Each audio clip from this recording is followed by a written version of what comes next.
actually interviewed with Monica Smith today because she's got a really, really important court case coming up. She's representing herself and she's doing it for the sake of standing up to the government for what they did to the people during COVID. So I'm going to air that interview now on the close.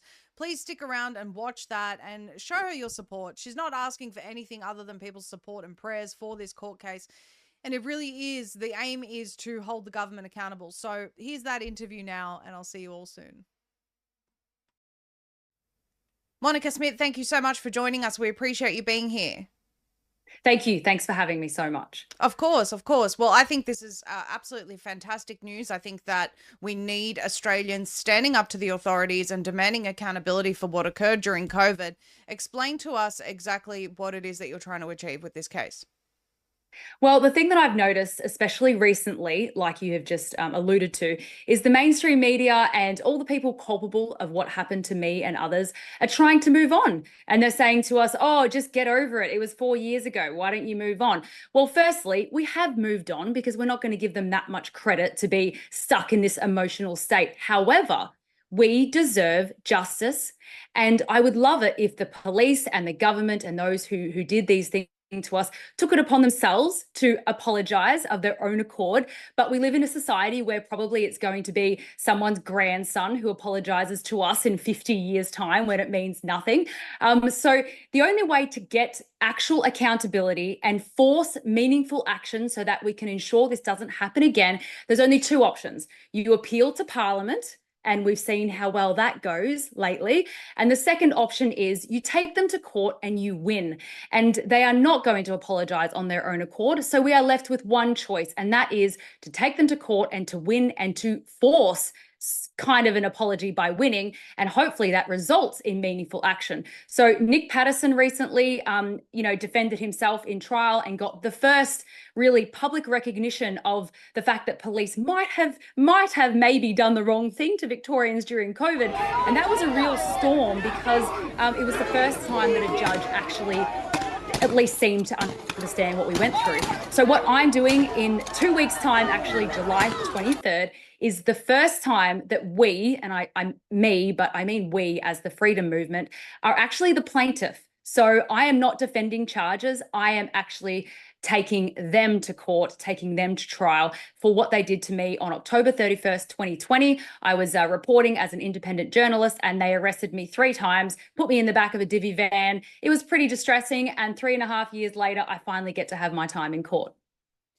Well, I think that that's fantastic. I'm certainly, and this is not at all diminishing your efforts. I think that they're absolutely required. I'm certainly not satisfied with an apology. I actually want to see criminal prosecution of the criminals involved in these crimes against humanity. But in saying that, I think it's important to highlight through cases like yours, the extent of what they did. I just showed a video there of police shooting at innocent protesters with rubber bullets.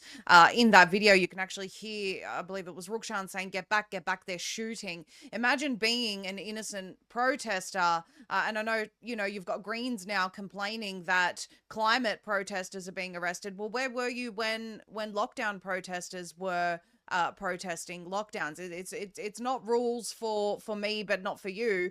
And it seems like people are only really willing to stand up against tyranny when it suits them, and that's certainly problematic, I think. So the outcome that you're hoping to achieve here is public recognition and heat, I guess, on the authorities, Monica. Well, the thing is about real justice, like you just explained before. I think it will come, but it won't be one person. It won't be one court case. I think it's kind of like straws on a camel's back, So Nick Patterson was a straw on the camel's back, and I will be a straw on the camel's back. And then it will kind of have a domino effect. I don't think there's going to be one hero to expose it all. And also, like things like asbestos, which, was a really dangerous thing used in construction, we only got justice for that 50 years later. So I don't know how long it's going to take, but I'm sure that it will happen. Now, the results of my case, unfortunately, it's limited to my case, of course. So it again is not going to be a hero case that changes everything.